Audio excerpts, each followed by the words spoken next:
Bonjour, chers téléspectateurs. Vous êtes sur la chaîne Ariel TV, Amis de Dieu. Moi, c'est le frère Sadia Marouche Nelly. Donc, shalom à vous. Donc, ce matin, je suis avec l'homme de Dieu. Voilà. L'homme de Dieu, Begré Biali, Laurent, qui va nous apporter encore quelque chose encore ce matin. Voilà. Nous enseigner encore ce matin sur la parole de Dieu. Parce que la parole de Dieu est le chemin, la vérité et la vie. Donc, soyez bénis. Et je vais passer la parole à l'homme de Dieu. L'homme de Dieu, shalom à vous. Shalom. Comment allez-vous? Je vais très bien par la grâce de Dieu. Dieu merci. Bonjour, chers téléspectateurs. Que Dieu soit avec vous, que Dieu vous bénisse. Amen. Amen. Nous recevons sa bénédiction ce matin. Voilà.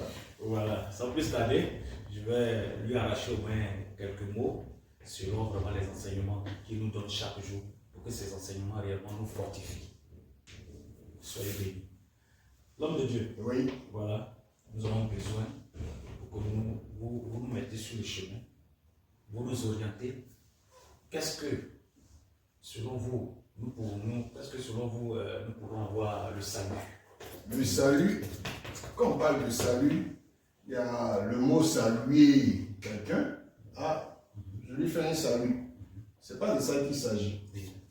Salut vient du mot sauver. Vient du mot sauver. Donc ici, le salut fait référence au thème sauver, au verbe sauver. Donc si l'homme doit être sauvé, c'est sauvé de quoi? C'est qu'il y a un danger, c'est qu'il y a un problème. Ok. La Bible nous donne une définition simple du salut.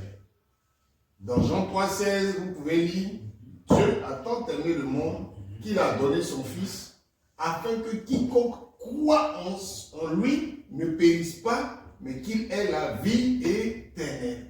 Donc le salut fait référence à sauver, à délivrer l'homme d'une situation qui l'oppresse.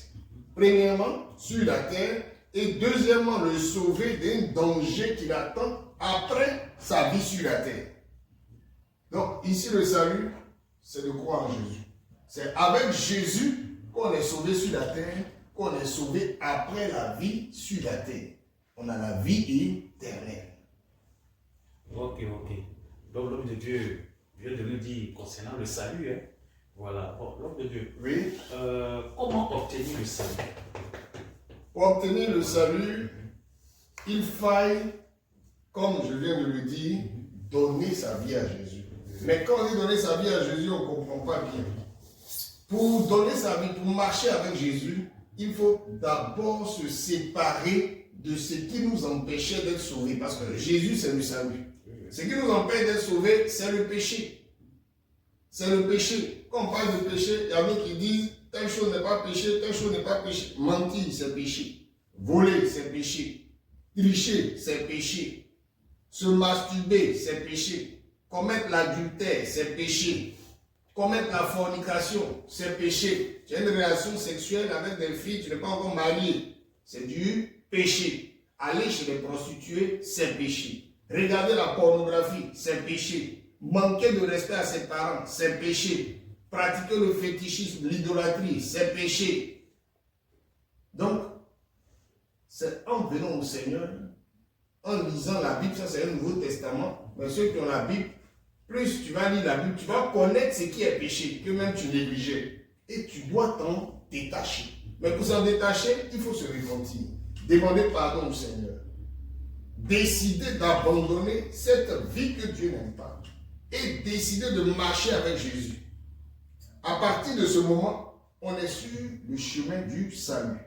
On aura besoin d'aide pour marcher véritablement dans le salut. C'est pourquoi il y a les hommes de Dieu pour nous aider à parvenir à la délivrance, pour nous amener à parvenir à la connaissance, pour nous amener à être éclairés selon ce que Dieu veut, à obéir à Dieu comme Dieu le veut. C'est à partir de ce moment qu'on est sauvé.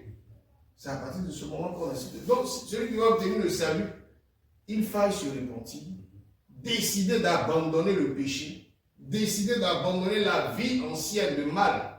Maintenant, d'autres diront, j'ai essayé d'abandonner le vol, je n'arrive pas. En ce 21e siècle, on ne peut pas ne pas avoir de copine. C'est que tu ne veux pas marcher avec Jésus, c'est que tu ne veux pas le salut. Si tu veux le salut, tu prends la décision. Et quand tu n'arrives pas à te défaire comme il se doit, c'est en cela que les hommes de Dieu, nous sommes là pour aider. Parce que être un homme de Dieu, c'est un sacrifice. Pour aider chaque frère, chaque soeur à marcher dans le plan du Seigneur, à marcher dans la délivrance. D'autres sont visités par les esprits de mari de nous qui n'arrivent pas à dormir. Tu as un mari qui est là, mais la nuit, il y a un autre qui vient coucher avec toi.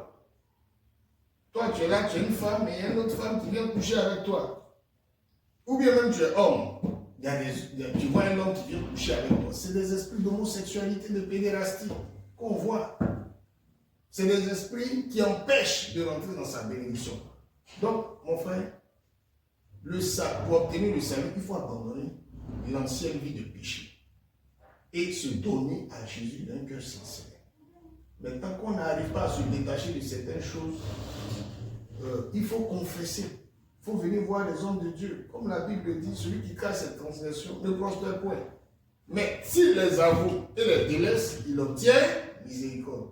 Si tu avoues à ton pasteur, si tu avoues à un frère en Christ, voilà la vie que je mène, je veux m'en sortir, prie pour moi, tu vis déjà dans la lumière. Parce qu'avouer, c'est accepter d'exposer le diable pour ne plus qu'il ait de la force. Or, quand Dieu a créé le ciel et la terre, la première chose qu'il a dit quoi? Que la lumière soit. C'est quand il a créé la lumière qu'il a commencé à opérer. Quand notre vie est exposée, quand on expose le diable, ses actions dans nos vies, à partir de ce moment, Dieu peut opérer. Dieu peut facilement briser les chaînes. Donc, donne ta vie à Jésus. Expose ta vie. Expose le diable. Tu seras sauvé. Ok, l'homme de Dieu a très bien signifié les choses, voilà, selon tout ce qu'il vient de dire. Pour pouvoir obtenir le salut, il faut savoir marcher avec le Seigneur Jésus. Voilà. Éviter d'être dans la désobéissance et d'obéir à Dieu. L'homme de Dieu, ma troisième question. Oui. Qu'est-ce que l'homme peut faire pour que l'homme puisse donner réellement sa vie à Jésus?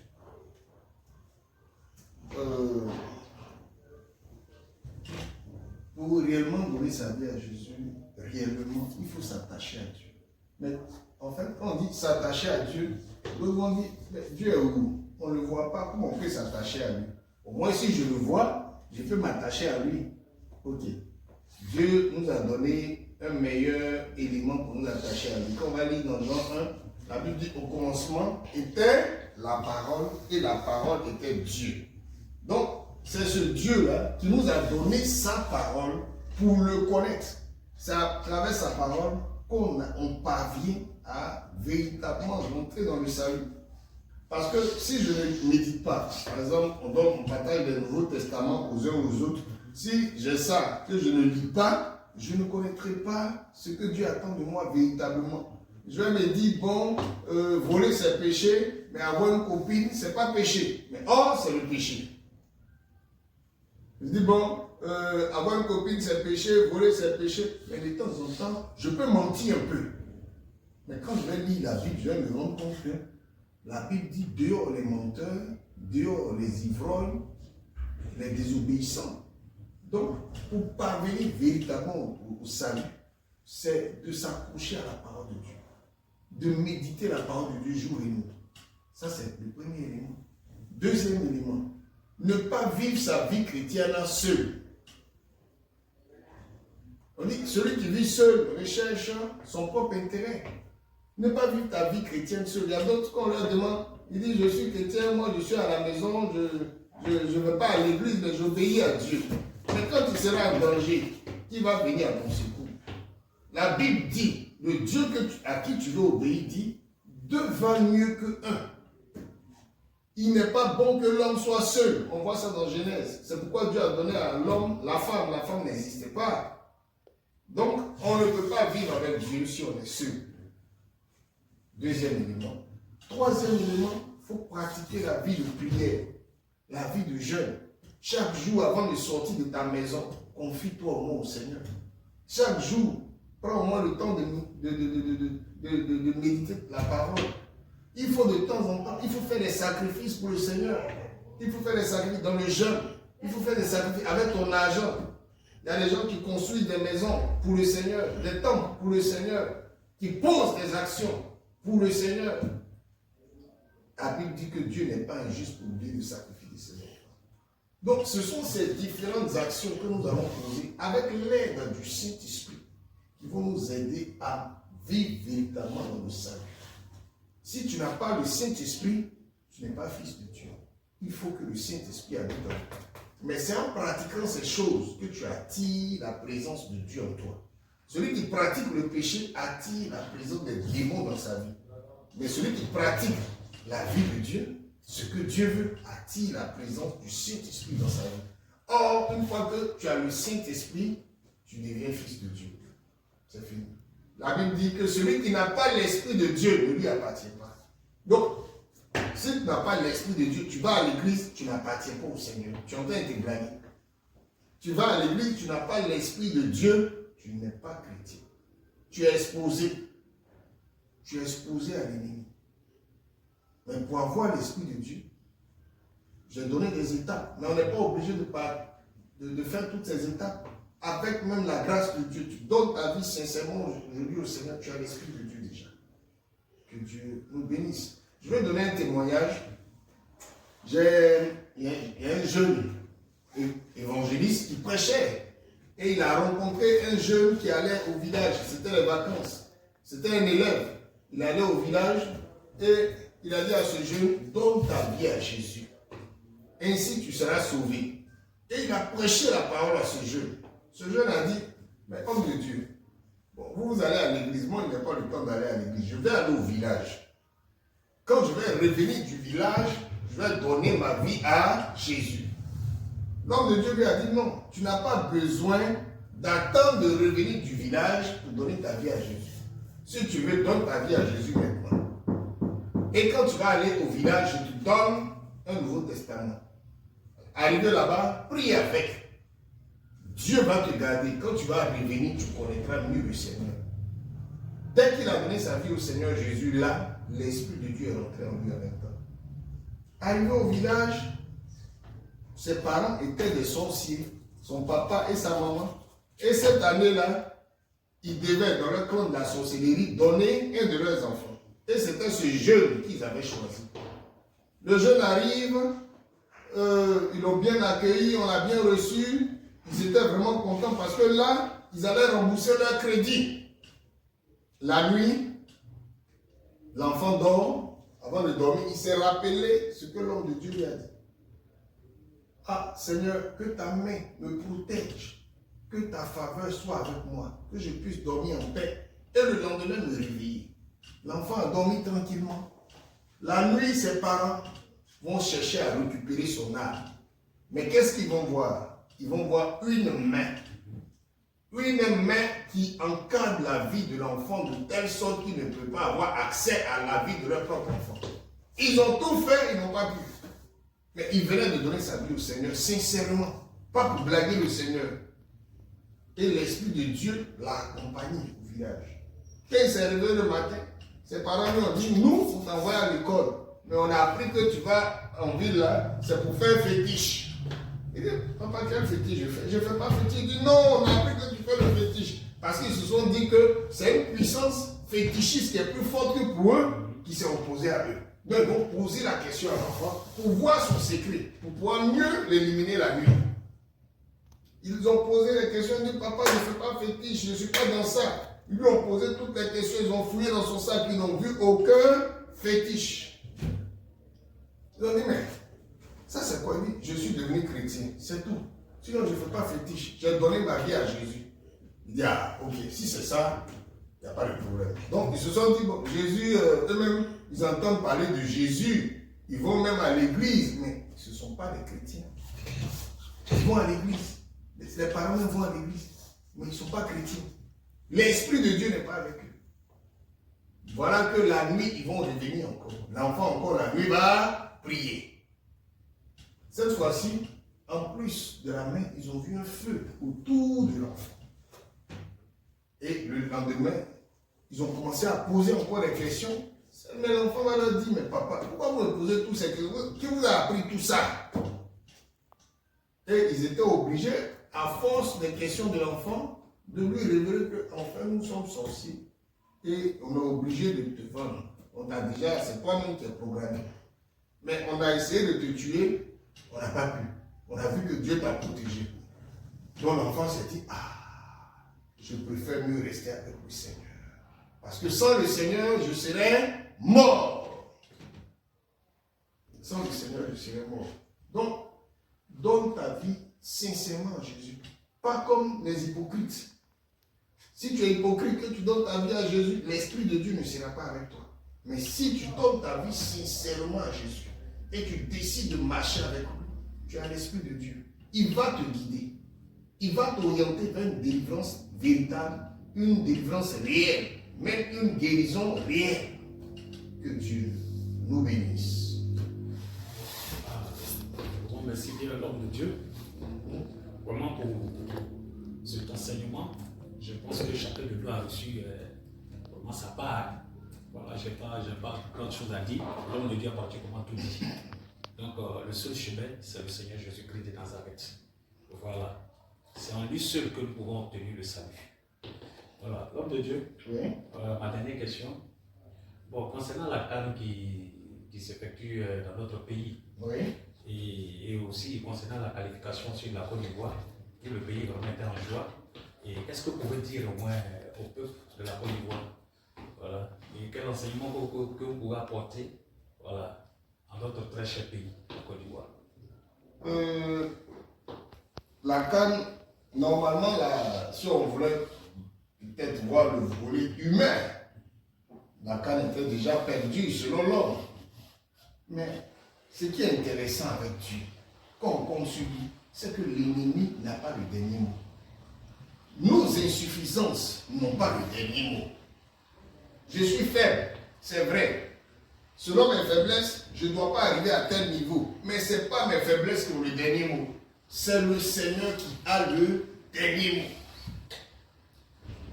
L'équipe devait échouer. Les Ivoiriens étaient découragés, étaient dessus. On a cru même qu'on était éliminé.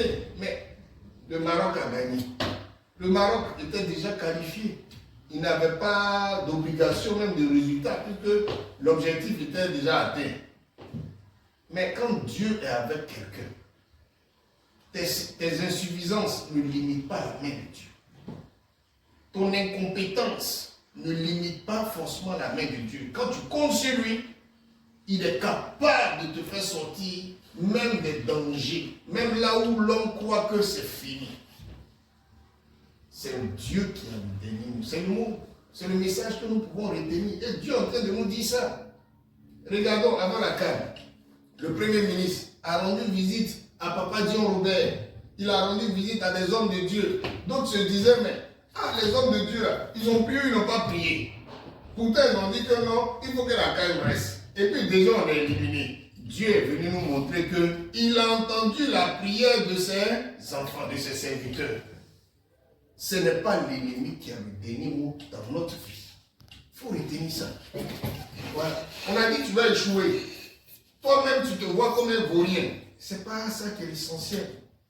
Compte sur le Seigneur. Malgré ton insuffisance, il est capable de faire au-delà de ce que tu peux penser ou imaginer. C'est ce que Dieu vient de faire.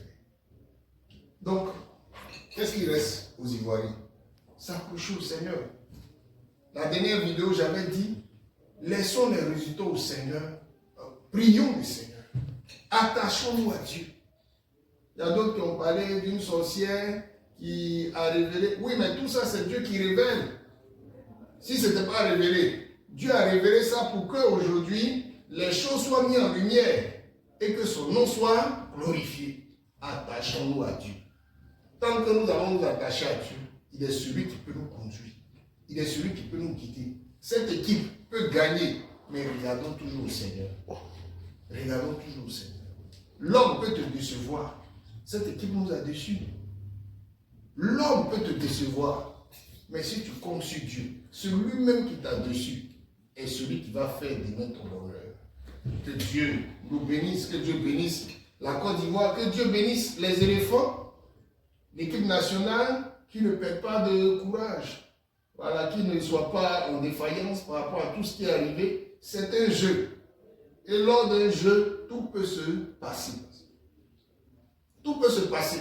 Il y a d'autres qui ont insulté les joueurs, il y a d'autres qui ont insulté leurs parents. Mais mon cher, si tu étais joueur, est-ce que tu pourrais faire même ce qu'ils ont fait? Tu ne t'étais pas confronté à ce qu'ils ont vécu. C'est un jeu. Tout peut arriver.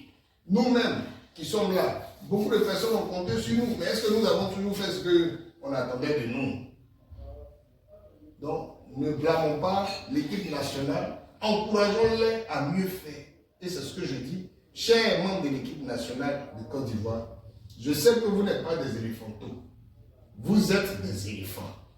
C'est-à-dire des éléphants mûrs qui vont nous faire parvenir à la victoire. Ressaisissez-vous. Vous avez vu le Nigeria, ils n'ont pas eu honte de se confier à Dieu pendant qu'ils jouaient avec vous. Mais pas honte sur le terrain même de vous réunir pour prier le Seigneur, quelle que soit votre religion. Honorez le Seigneur, il va vous honorer. Que Dieu nous bénisse. Bon, merci bien l'homme de Dieu. Oui. Que Dieu vous bénisse. Merci bien pour ce très beau enseignement. Je pense bien que les chers téléspectateurs ont entendu et chacun a eu sa part. Vraiment que Dieu vous bénisse. L'homme de Dieu. Oui.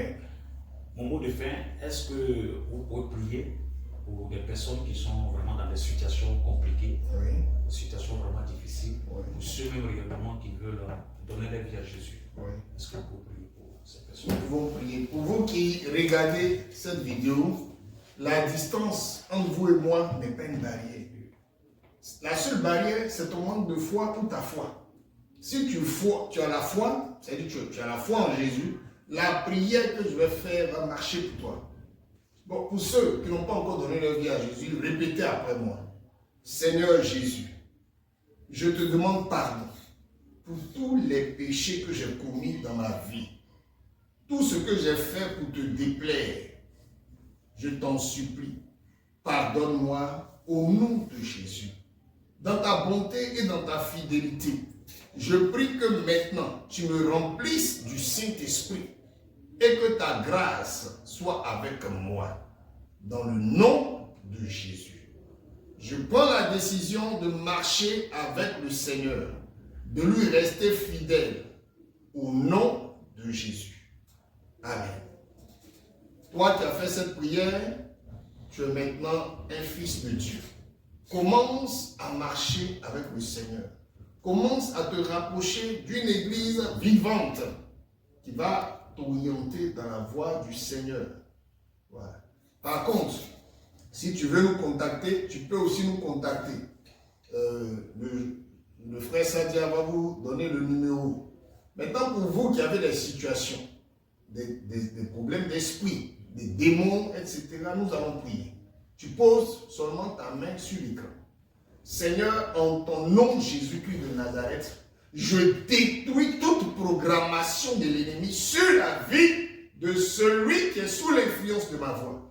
Que toute marque de la servitude dans la vie d'un homme, dans la vie d'une femme, dans la vie d'un jeune homme, dans la vie d'une sœur, soit brisée au nom de Jésus de Nazareth. Nous détruisons les blocages. Nous brisons les chaînes de la servitude. Nous détruisons l'influence de l'ennemi. Ceux qui étaient possédés, qu'ils soient maintenant délivrés au nom de Jésus. Ceux qui souffrent d'une maladie quelconque, nous prions que la guérison soit leur partage. Au nom de Jésus de Nazareth, nous anéantissons tous les blocages spirituels dans la vie de quelqu'un qui écoute, dans la vie de quelqu'un qui croit en toi et qui veut marcher dans ta voie, Seigneur, au nom de Jésus. Pour tous ceux qui veulent marcher dans ta voie, Seigneur, sois leur berger. Ceux qui veulent obéir à ta voix, sois leur berger et continue d'opérer des signes et des miracles dans la vie des uns et des autres au nom de Jésus-Christ.